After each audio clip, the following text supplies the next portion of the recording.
Bonjour à tous, aujourd'hui je vais vous présenter une nouvelle ICO, celle du YON. C'est le nom du token, c'est aussi l'abréviation de Yes or No. En un mot, c'est une application de paris décentralisée très simple. On répond toujours par oui ou par non. Alors c'est parti, je vous parle un peu du projet très rapidement et je consacrerai le gros de la vidéo à vous expliquer pourquoi j'investis. Le lien pour vous inscrire si vous êtes intéressé est dans la description, une fois que vous aurez fait vos propres recherches bien sûr. Rien de ce que je dis ne doit être considéré comme un conseil en investissement, je ne fais que partager avec vous ce que je fais à titre personnel. En tant qu'utilisateur, ça va ressembler à quoi? Eh bien une application mobile où on pourra parier sur tout et n'importe quoi, pas seulement le sport. Tout le monde pourra créer des paris très simples sous la forme d'une question fermée à laquelle on peut répondre par oui ou par non. L'interface sera très simple, ce qui est recherché par les clients, et ce sera participatif, ce qui encouragera les gens à revenir fréquemment sur l'application. Je m'arrête là pour la présentation, on passe au cœur du sujet. Pourquoi je pense que c'est un bon projet? Pour ça c'est très simple, on va dérouler ensemble le début du white paper, ça vous fera gagner du temps sur la lecture, il est en français et il est très clair. On commence par nous présenter les deux fondateurs, je ne m'attarde pas très longtemps là-dessus, vous pourrez lire si ça vous intéresse. Il faut savoir qu'ils sont tous les deux aguerris dans le monde de l'entreprise, notamment ce monsieur-là, qui est familier du monde des paris, puisqu'il était directeur marketing de BetClick. Ensuite on nous parle du marché des paris. Là, c'est sans surprise, hein. Ça brasse de l'argent, on s'en doutait, mais c'est confirmé. Je passe rapidement, il y a des choses qui sont plus intéressantes après. Voilà, l'application Yes or No, elle se situera à la convergence des paris traditionnels, où on parle quand même beaucoup de sport, du pari décentralisé, qui est encore pour l'instant quasi inexistant, et des jeux sur téléphone. Donc on aura quelque chose de très ludique. Un truc que j'aime pas mal dans cette application, c'est que ça ne va pas parler que de sport. Les paris seront amusants, faciles d'accès et sociaux. Qu'est-ce que ça veut dire? Ça veut dire que si vous organisez une soirée, vous pourrez demander aux gens de parier en posant la question par exemple, est-ce que Julien va encore renverser sa bière ce soir? Il y a ce côté social, le pari que vous mettrez en ligne n'a pas forcément besoin de parler du résultat de la Ligue des Champions. Ça peut être très local. Ensuite on a une projection sur le marché global des paris. On se doute bien qu'ils ne vont pas nous montrer des prévisions qui sont en baisse. Comment ça se passe concrètement au niveau des paris? Ils sont catégorisés par thème et les seules réponses possibles, ce sera oui ou non. On a droit seulement à 49 caractères pour la question. Il y a deux exemples qui sont ici. Est-ce que le Bitcoin dépassera les 100 000 $ la semaine prochaine? Oui, non. Le bébé de Meghan sera un garçon? Oui ou non. Et comme je le disais tout à l'heure, chaque utilisateur est au centre de sa propre communauté.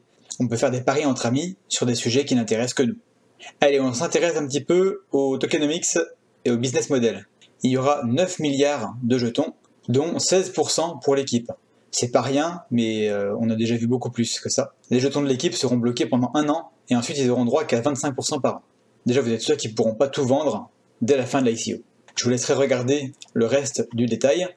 En ce qui concerne l'ICO, sans faire attention aux dates, parce que j'ai l'impression qu'ils ont pris un petit peu de retard, là pour l'instant on est dans le round 2, le prix 0,002 $, il faut mettre 1000 $ minimum, investissement maximum 20 000 $, si c'est un problème pour vous, tant mieux. Par contre attention, les jetons que vous achèterez pendant cette période-là, eh bien, ils ne seront distribués qu'après 3 mois.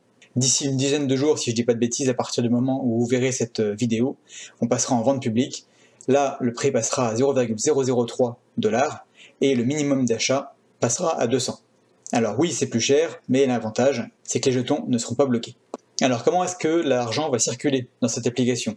Là, je trouve qu'il y a des idées qui sont vraiment sympas. Alors, il y aura des commissions qui seront prélevées, mais 90% de l'argent revient quand même aux utilisateurs. Et ils ont eu l'idée d'intégrer la publicité dans l'application elle-même. Il y a un exemple ici, une pub pour Coca-Cola qui prend la forme d'un pari. Ça garantit une bonne interaction avec la publicité, et ça les annonceurs, ils adorent. Et en plus de ça, une bonne partie, 40% des bénéfices de la publicité iront aux détenteurs de tokens. Là on a plus le détail sur la répartition de l'argent des paris, donc 90% de l'argent ira aux utilisateurs qui ont donné la bonne réponse, 2% pour le créateur du pari, 2% pour les validateurs, 5% pour l'application, pour les frais de fonctionnement, et 1% sera brûlé à chaque fois qu'un pari est fini. Je vous laisse lire la fin du business model. Ensuite, on passe à la roadmap. Donc le projet a été fondé en 2018. En 2019, on voit qu'ils ont étoffé l'équipe et ils ont fait la version alpha de l'application. 2020, Ils ont eu des conseillers supplémentaires qui ont rejoint le projet, et ils ont lancé la version bêta de l'application. 2021, là on détaille un petit peu. Deuxième trimestre, publication du livre blanc. Bon bah ça c'est bon, on l'a devant les yeux. Pré-ICO et lancement ICO, bah, c'est pour ça que j'ai fait la vidéo. D'ici la fin de l'année, bah, il y aura la distribution des tokens. Et les premiers listings, ils promettent même un pool de liquidité et de farming sur Pancake et sur Uniswap. On verra ce que ça donnera. Et enfin, dernier trimestre de l'année, ils comptent demander notamment la première licence de jeu. Oui, forcément. Les paris, c'est lourdement encadré par la loi. Donc pour permettre aux gens de parier, bah, il faut une licence. En 2022, ils prévoient la sortie de l'application 1.0 à peu près au deuxième trimestre. Demande de licence dans d'autres pays. Et après, troisième, quatrième trimestre, bah, ça se développe. Donc, actuellement, l'application, elle est déjà disponible. Je l'ai téléchargée, je l'ai essayé un petit peu, ça fonctionne très bien. Mais pour l'instant, la monnaie est totalement virtuelle. C'est pas une crypto, ça n'a aucune valeur. Concrètement, bah, ça ressemble à ça. Vous avez la question et deux petits boutons ronds sur les côtés pour pouvoir parier.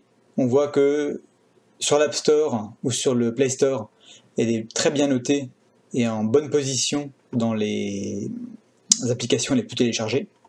Et enfin, on arrive à l'équipe. Je vous laisse lire le détail si ça vous intéresse. Pour moi, le problème principal, vu que l'idée elle est bonne, c'est de bien être au courant de tout ce qui est réglementation, notamment vis-à-vis du jeu en ligne. Et là, il y a un ancien patron du marketing de BetClick France, donc je pense qu'il a déjà entendu parler de tout ça. Ensuite, vous avez une bonne petite partie technique. C'est intéressant, mais je ne vais pas vous en faire la lecture, je vous fais la surprise.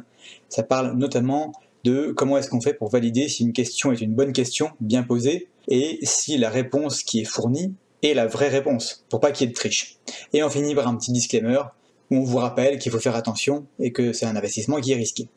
Donc pour résumer, on a deux fondateurs qui savent de quoi ils parlent, un jeton sur la Binance Smart Chain, donc des frais réduits, une application déjà disponible, et un business model qui distribue bien les gains et qui intègre la publicité de manière ludique, tout en récompensant ceux qui gardent les tokens.